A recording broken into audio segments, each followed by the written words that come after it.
अस्सलाम वालेकुम रहमतुल्लाह।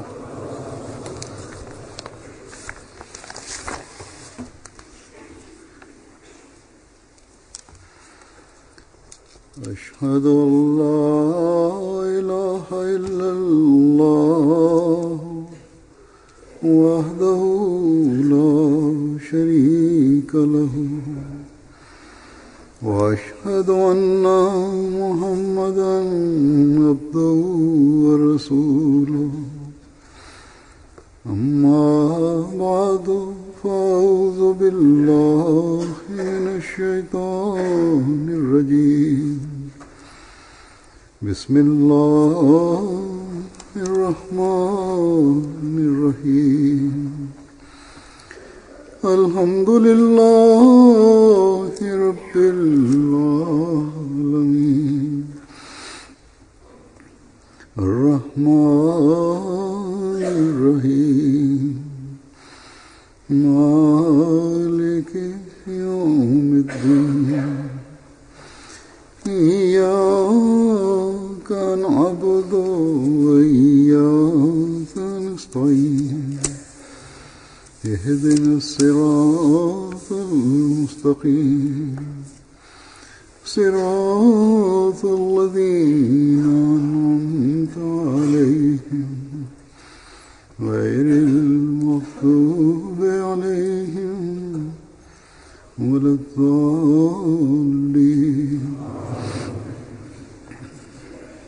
हाज़िर में हज़रत मुस्लिह माऊद रज़ी अल्लाह अन्हो यानी ikinci xalifa bayon qilgan voqealarni aytib beraman. Bu har bir voqea o'zida ibratni qamrab olgan. U zot raziyallohu anhu Hazrat Masih Maud alayhissalomga mansub ayrim gaplarni ham aytganlar. Birinchi narsa targ'ibot qilish to'g'risidadir. Hazrat Muslih Maud raziyallohu anhu Hindiston bo'lingandan keyin Qodiyan jamoatiga yillik yig'ilish paytida bir payg'am jo'natgan edi. U payg'amda Qodiyan jamoatining e'tiborini qaratib shunday dedilar: sizlarning ishingiz targ'ibot qilishdir. Shu jihatdan juda ko'p harakat qilishingiz kerak.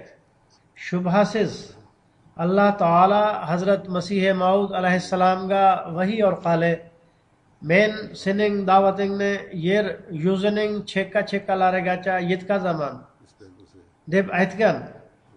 Yana u Allah Taala sening nomingni bu dunyoning yo'q bo'lganigacha izzat ikrom bilan qoyim qilib turadi va sening da'vatingni yer yuzining chekka-chekkalarigacha yetkazadi deb marhamat qilgan. Ya'ni Allah Taala u zot alayhissalomning da'vati hamda nomini dunyoning chekkalarigacha yetkazishga va'da qilgan. Mayli bu Allah Taolaning va'dasi bo'lsa, Allah Taala o'z va'dasiga muvofiq bu ishni amalga oshirmoqda hamda kelajakda ham amalga oshirib turadi. Biroq shu bilan birgalikda Hazrat Masih Maud alayhissalom o'z jamoati a'zolarining e'tiborlarini targ'ibotga qaratib, payg'ambar sallallohu alayhi vasallamning sahobalari targ'ibot qilganlaridek sizlar mening kitoblarimdan ilm olib targ'ibot qilinglar deb marhamat qildilar. Demak, shubhasiz Allah Taala va'dalar qilgan. Biroq u bu va'dalarni amalga oshirish uchun payg'ambarning qo'liga bayt ahdi qilgan kishilarga mas'uliyat yuklagan. Tokim ular bu ishlarda peshqadam bo'lib, Allah Taolaning fazl marhamatlariga ega bo'lsinlar. Agar shunday bo'lsa, unda Allah Taala o'z va'dasi bo'yicha bu ishlarda cheksiz barakani qo'yib, yangi vositalarni ham yaratib qo'yadi. Allah Taala qanday qilib targ'ibot uchun yangi imkoniyatlarni yaratib qo'yganini shu kunlarda kuzatmoqdamiz. Nima bo'lsa ham Hazrat Muslih Maud roziyallohu anhuning payg'amidan targ'ibot to'g'risidagi qismini taqdim etaman. Unda Qodiyondagi Ahmadiylarning oz soni hamda cheklangan sharoitlarga qaramay bu muhim mas'uliyatga e'tiborlarni qaratganlar va darveshlarning ko'nglini ham ko'tarib Hazrat Masihi Maud alayhissalomning dastlabki davrini ham misol keltirganlar. U zot raziyallohu anhu ularga qarab deydilar: mayli sizlar Qodiyonda 313 kishi sizlar, biroq sizlar Hazrat Masihi Maud alayhissalom Alloh taolo topshirgan ishini boshlaganda Qodiyonda 2-3 Ahmadiy bo'lganligini unutmagan bo'lsangizlar kerak. 300 kishi 3 kishidan albatta ko'proqdir. Hazrat Masihi Maud alayhissalom da'vo qilgan paytlarida Qodiyonning aholisi 1100 edi. Endi 1100 kishining 3 kishi bilan foizini chiqarsak, u 366 dan birga to'g'ri keladi. Hazrat Muslih Maud roziyallohu anhu bu payg'amni yuborgan vaqtdagi Qodiyonning aholisi 12,000 deb taxmin qilsak, unda u paytdagi jamoat soniga nisbatan 36 dan 1%, ya'ni bir Ahmadiy 36 kishiga to'g'ri kelardi. U zot raziyallohu anhu Qodiyon jamoatiga qarab dedilar: Hazrat Masihi Maud alayhissalom ishlarini boshlagan vaqtdagi kuchga qaraganda sizlar 10% ko'proq kuchga egasizlar. Shuningdek, Hazrat Masihi Maud alayhissalom ishlarini boshlagan paytda Qodiyondan tashqari hech qayoqda jamoat a'zolari yo'q edi. Biroq hozir Hindistonda ham 20 lab joylarda jamoatlar mavjud. Bu jamoatlarni uyg'otish, tartibga solish va bir yangi iroda bilan turg'izish va ularning kuchini jamlash bu sizlarning ishingizdir.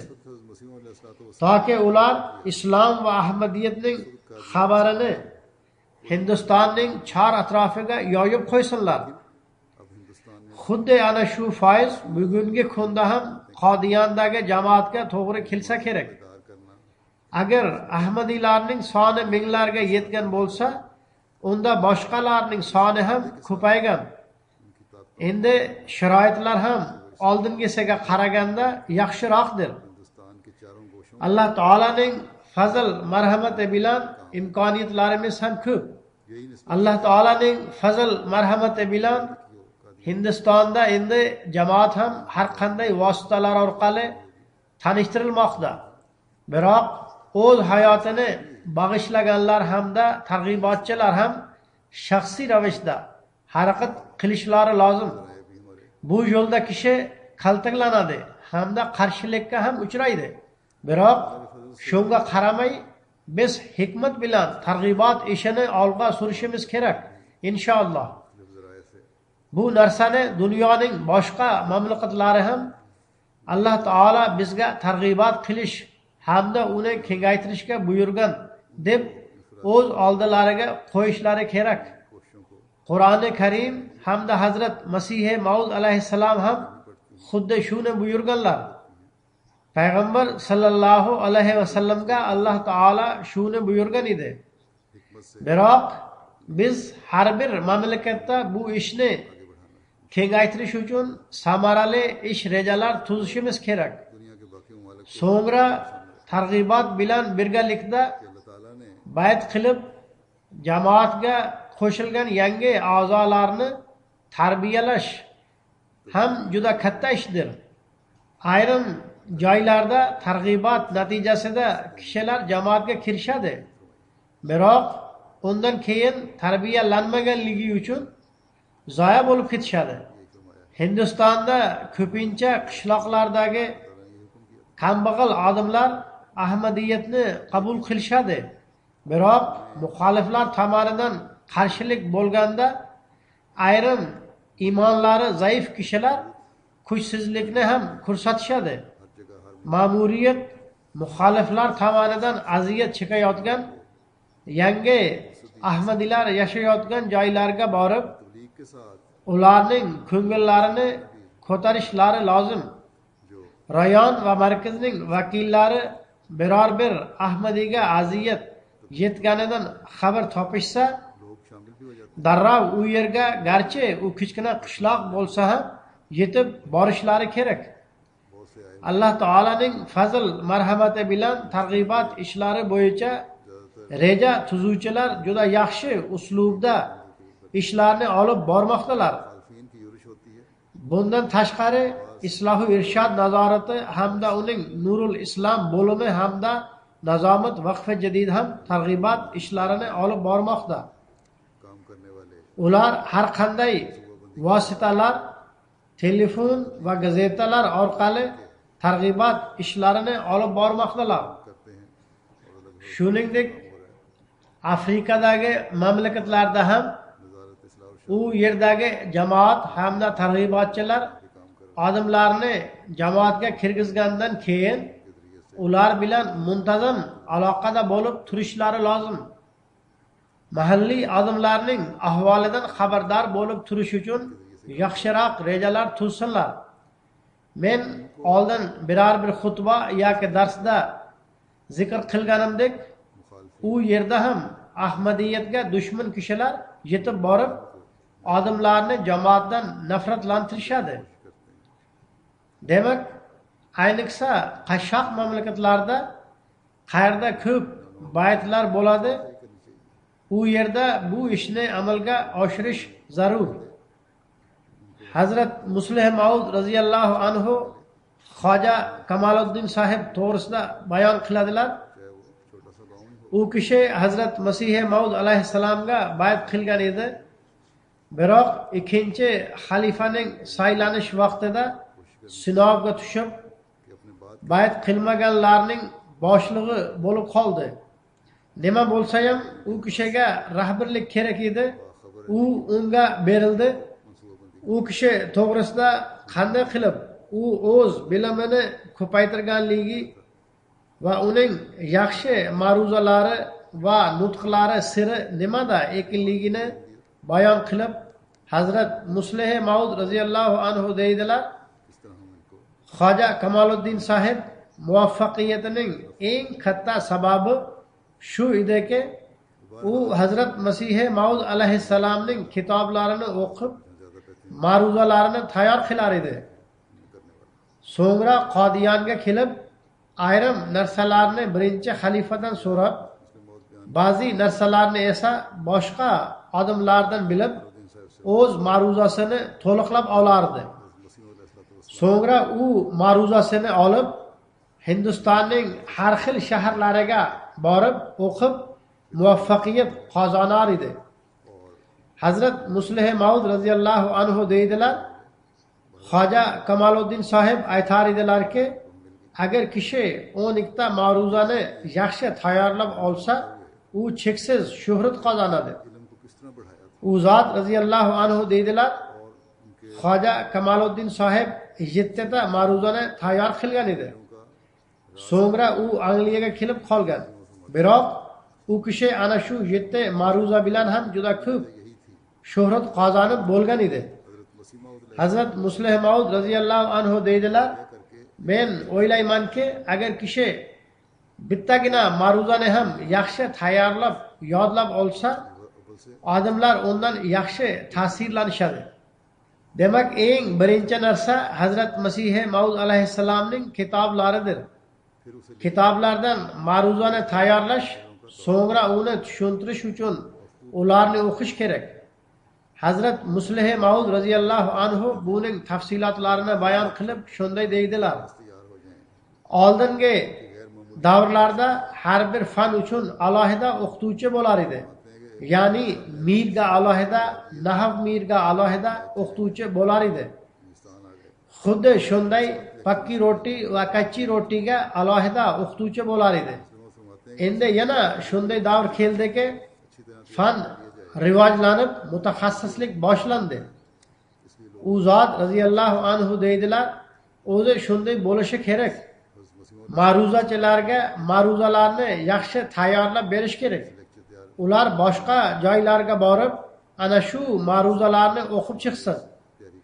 Buning natijasi jamoatning maqsad muddaosiga muvofiq nutqlar bo'ladi.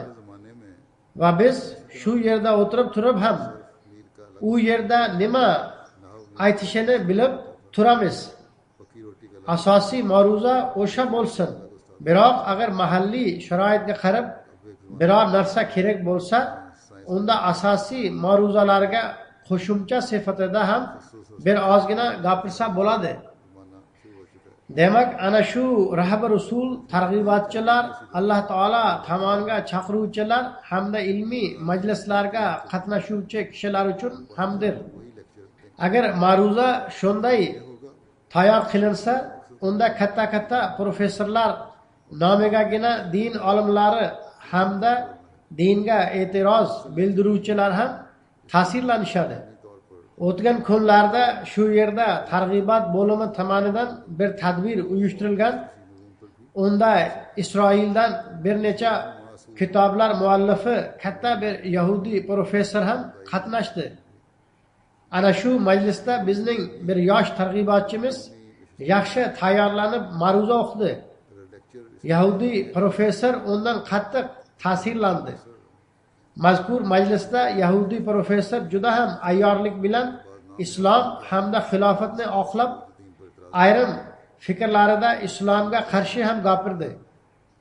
Yosh targ'ibotchimiz uning e'tirozlariga juda ham chiroyli uslubda javob qaytardi. Keyinchalik mazkur professor men bilan uchrashgani kelganda sizning targ'ibotchingiz juda ham ziyrak dedi. Darhaqiqat islomga hujum qiluvchilar g'ayri ahmadiy olimlar oldida ayrim gaplarni gapirib, ularning dalil isbotlarini yo'qqa chiqarib qo'yishadi. G'ayri ahmadiy olimlarda hujjatlar yo'q. Biroq Alloh taolaning fazl marhamati bilan jamoatda Hazrat Masih Maud alayhissalom bergan kalom ilmi bor.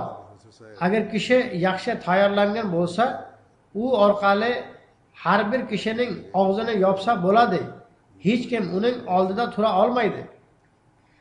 Demak, Hazrat Masih Maud alayhissalom kitoblarini o'qish biz uchun zarur, toki diniy bilimimiz oshsin. Shu bilan birgalikda bu kitoblar orqali bizning ruhaniyatimiz ham rivojlanadi. Eski odamlarda targ'ibotga qanchalik qiziqish bo'lganligini Hazrat Muslih Maud radhiyallohu anhu bir joyda aytadilar. Men yoshligimda bir necha do'stlar bilan qo'shilib bir guruh tuzib Tashhizul Azhan degan jurnalni boshladik. U paytdagi do'stlarimdan bittasi Chaudhary Fateh Muhammad Siyal sahib ham bor edi. U kishi keyinchalik Angliyada targ'ibotchi bo'lib ham ishlaganlar. Uning bir qizi Chaudhary Sir Muhammad Zafrullah Xon sahibning ukasi Abdullah Xon sahibga turmushga chiqqan edi. U bir marta menga dedi, siz otimni nozira ola qilib tayinlab qo'ydingiz. Chaudhary Fateh Muhammad Siyal sahib bir vaqtlarda Sadar Anjuman Ahmadiyaning nozira olasi bo'lib ham ishlaganlar.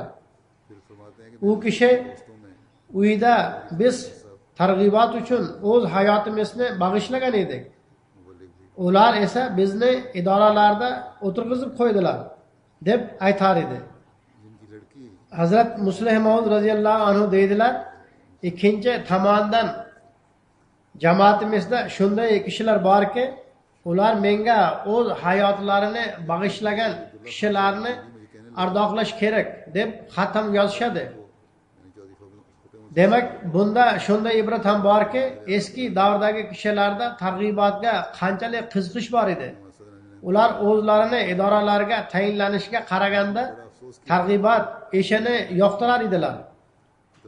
Biroq shu kunlarda bizni idoralarga tayinlab qo'yinglar deb aytadigan kishilar ham bor.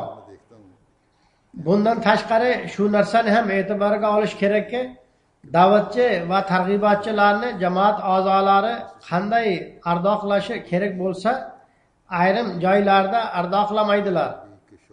Ya'ni jamoat a'zolari da'vatchilar va targ'ibotchilariga qanchalik e'tiborli bo'lib turishlari kerak bo'lsa, shunchalik e'tiborli bo'lmaydilar va bu haqda shikoyatlar ham tushib turadi. Biroq bu bilan birgalikda men shuni ham aytamanki, bu narsa da'vatchi hamda targ'ibotchilarga ham shunday mas'uliyatni yuklaydiki, ular jamoat a'zolari ichida o'z viqorini qoyim qilish uchun ilmiy va ruhoniy jihatdan yuqori maqom martabani egallashlari kerak, toki hech bir jamoat a'zosi ular to'g'risida hech qanday noto'g'ri gap aytishga jur'at qila olmasin. Ba'zi joylarda ma'muriyatdagi ayrim kishilar targ'ibotchilar to'g'risida noto'g'ri gaplarni aytib qo'yishadi. Qayerda targ'ibotchi tuzatishga harakat qilsa, u yerda unga qarshi gaplar boshlanadi. Duoning mustajob bo'lishining siri nimada? Buning hikmatini bayon qilib deydilar. Hazrat Masih Maud alayhissalomning kelishidan maqsad duolaridan Alloh taolo dunyoga katta inqiloblarni hosil qiladigan odamlarni paydo qilishdir. U zot alayhissalom shunday alomatlarni ko'rsatish uchun kelgan edilar. U zot alayhissalom deydilar, "Chung pesh a beravi kar yak duo bashad." Buning ma'nosi shuki, butun dunyo qila olmagan ish faqat duo bilan amalga oshadi. Biroq buning ma'nosi Alloh taolo har bir duoni albatta qabul qiladi degani emas. Hazrat Masih Maud alayhissalomning o'g'li Muborak Ahmad hamda Mavlavi Abdul Karim sohib vafot etdilar. U zot alayhissalom duo ham qilganlar, biroq ular vafot etdilar. Bu ham u zot alayhissalomning bir belgi alomati bo'lgan. Zero u zot alayhissalom Muborak Ahmad to'g'risida shunday bo'lishini oldindan aytib qo'ygan edilar. Biron bir gap voqea yuz berishidan oldin aytib qo'yilsa, u belgi alomatga aylanadi. Demak, na har bir duo mustajob bo'ladi, na har bir duo rad etiladi. Biroq Alloh taolo qabul qilaman deb qaror chiqargan duoni albatta qabul qiladi. Uni hech kim rad eta olmaydi. So'ngra u zot radhiyallohu anhu duolarning mustajob bo'lishi to'g'risida Lahoriylarning Muslih Maud to'g'risidagi qanaqa bashoratlar ro'yobga chiqdi degan e'tirozlariga javob berayotib deydilar, Hazrat Masih Maud alayhissalom orqali Alloh taolaning fazl marhamatlari davom etishi zarur. Lahoriylarning bu fazl marhamatlar siz, ya'ni ikkinchi xalifa orqali davom eta olmaydi deb aytishga haqlari bor. Biroq ular mening qarshimda bu orqali fazl marhamatlar izhor etilmoqda deb o'zlarining biror imom yoki boshliqlarini taqdim etsinlar. Agar Alloh taolo haqiqatan ham u orqali kelajak xabarlarini zohir etsa yoki uning duolarini ko'proq eshitsa, unda biz o'zimizning xatolikka yo'l qo'yganimizni tan olamiz.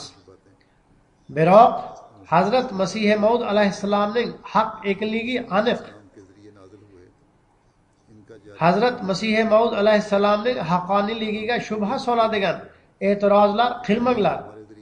Sizlar Alloh taolo Masih Maud alayhissalomni mujaddid sifatida yuborganligiga ishonasizlar. Uning duolari mustajob bo'lishiga va uning bashoratlarining ro'yobga chiqishiga hamda uning haqqoniyligiga ham ishonasizlar. Shuning uchun agar mening gapimni qabul qilmasangizlar ham mayli, qabul qilmanglar. biroq biror bir imom yoki yetakchingisni mening oldimga olib kelib uning duolarining mustajob bo'lishini isbotlab beringlar. लेकिन हजरत मसीह Agar bu narsani isbotlab bera olsangiz, unda biz sizlarning haq ekanligingizni va o'zimizning xatolikka yo'l qo'yganimizni tan olamiz. Agar sizlar bu alomatlar ro'yobga chiqmayapti deb aytsangizlar, unda sizlar Hazrat Masih Maud alayhissalomning haqqoniyligiga e'tiroz qilgan bo'lasizlar. Bu odamlarning ahvoli shunday. Ular eshikni butunlay yopib olib, hech bir gapni eshitishni xohlamaydilar hamda aqlni ishlatmaydilar. U zot radhiyallohu anhu Hazrat Masih Maud alayhissalomga tegishli ayrim kichkina voqea va misollarni ham aytib berganlar. U zot radhiyallohu anhu bir bukri ayolning misolini keltirib deydilar. Hazrat Masih Maud alayhissalom bir bukri ayolning voqeasini aytib berar edilar. U ayoldan birov, siz belingizning tuzalishini xohlaysizmi yoki boshqa kishilarning ham bukri bo'lib qolishini xohlaysizmi deb so'radi. Ayrim kishilarning xulq atvorida qaysirlik bo'ladi va ular hasadgo'y bo'ladilar. Bu ayol javoban dedi, mening bukriligimga ko'p vaqt bo'ldi.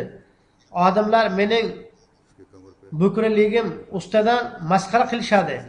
Endi belim tuzalmaydi. Men keksayib qolganman. Endi boshqa odamlar ham bukri bo'lib qolsa zo'r bo'ladi. Men ham ular ustidan kulib, ko'nglimni tinchitaman. U zot radhiyallohu anhu deydilar, ayrim kishilar hasadgo'ylik xulq atvoriga ega bo'ladilar. Ular o'zlarining aziyatining uzoq bo'lishini xohlamay, boshqalarning aziyat chekishini xohlaydilar. Demak, biz shunday hasadgo'ylardan saqlanishga duo qilishimiz kerak va biz shunday gaplarni gapiradigan hasadgo'ylar safidan sanalmasligimiz uchun ham duo qilishimiz kerak.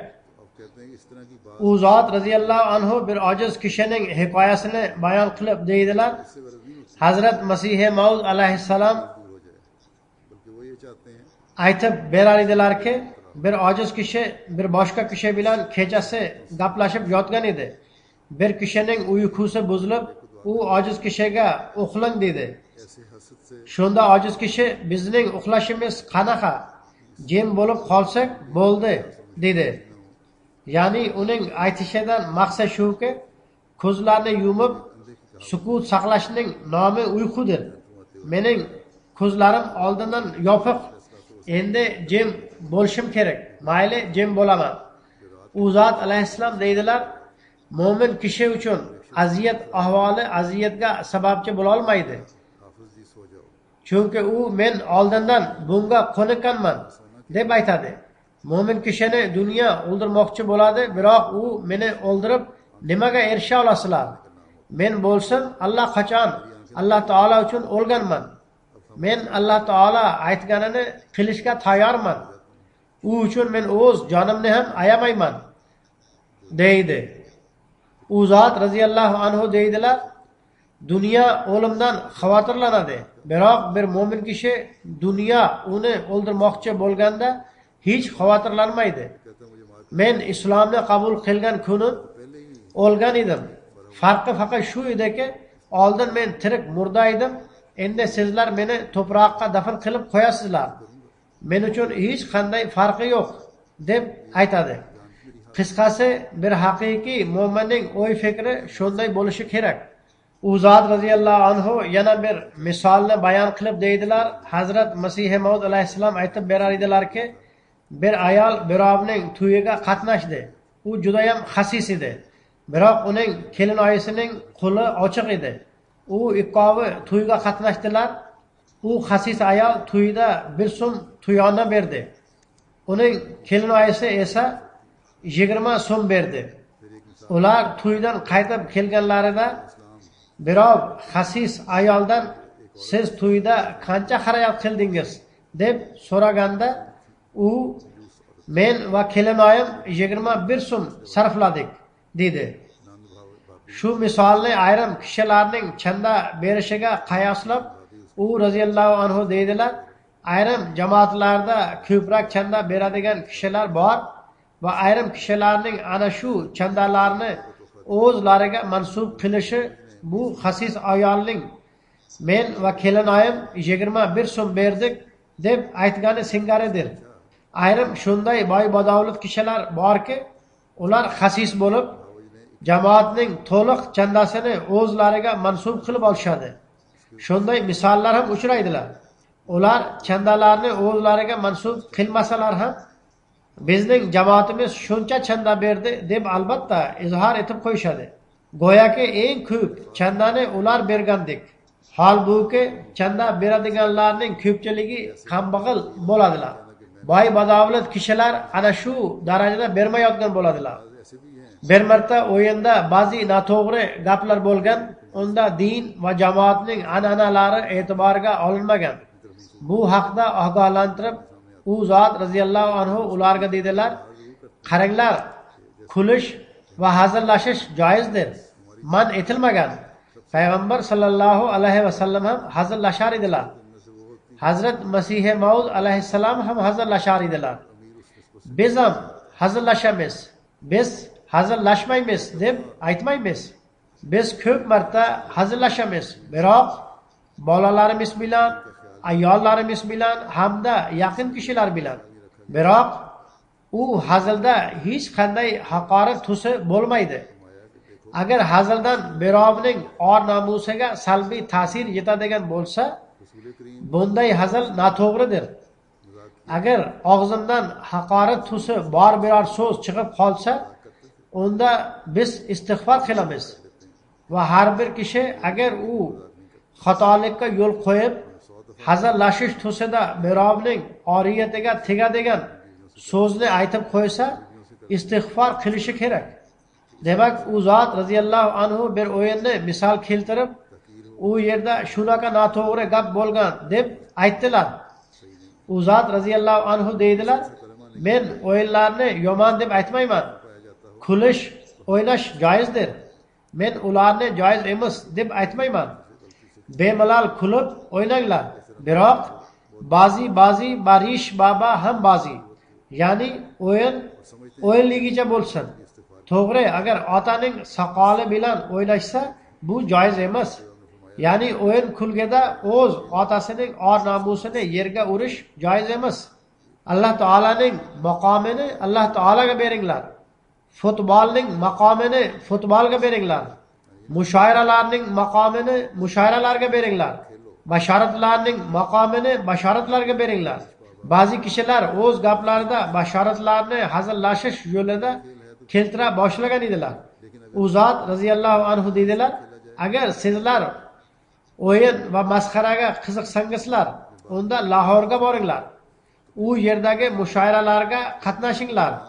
U yerda shoirlar bir-birini masxara ham qilishadi. Shuning uchun mushoiralarga qatnashib, o'z ishqibozligingizni qondirib olinglar. Behuda gaplar hamda o'yinlarga ishtirok etmoqchi bo'lsangiz, boshqa shaharlarga borib ishtirok etaveringlar. Huzur roziyallohu anhu ayniqsa Qodiyondagi odamlarga qarab shu nasihat qilganlar. Endi Rabvo, Qodiyon yoki boshqa biror joylarda qayerda markaziy tizim asosida o'yin yoki boshqa tadbirlar uyushtirilayotgan bo'lsa, ularga ham bu nasihat bor. Ya'ni agar sizlar Lahorga borib biron bir nojo'ya ishni qilsangiz, odamlar lahorliklar shunday qilishdi deb aytishadi. Ular ahmadiylar shunday qildi deb aytmaydilar. Biroq agar u ishning 10dan 1 qismini ham shu yerda qilsangiz, odamlar ahmadiylar shunday qildi deb aytishadi. Demak, men sizlarni o'yin kulgidan man etmayman. Men o'yin kulgida jamoatni badnom qiladigan chegaraga bormanglar deb aytaman. Endi faqat Qodiyon yoki Ravvoda emas, boshqa joylarda ham jamoat tizimi bo'yicha o'yinlar uyushtiriladi. Agar u yerda biron bir shunday gap bo'lsa, unda jamoat badnom bo'ladi. Har bir joyda shunday narsalardan ehtiyot bo'lish kerak. Demek bizning har bir ishimizda mayli u o'yin bo'lsin yoki ko'ngilxushlik bo'lsin yoki mushoira bo'lsin, biz doimo jamoatning izzat ikromi, viqori va maqom martabasini saqlashimiz kerak. Demak, men ibratli ayrim gaplarni aytib berdim. Bularni e'tiborga olib turishimiz kerak. बस ये जो चंद बातें मैंने कही हैं, हर नसीहत थी, सबका आमोज थी, इन बातों का ख्याल रखना चाहिए।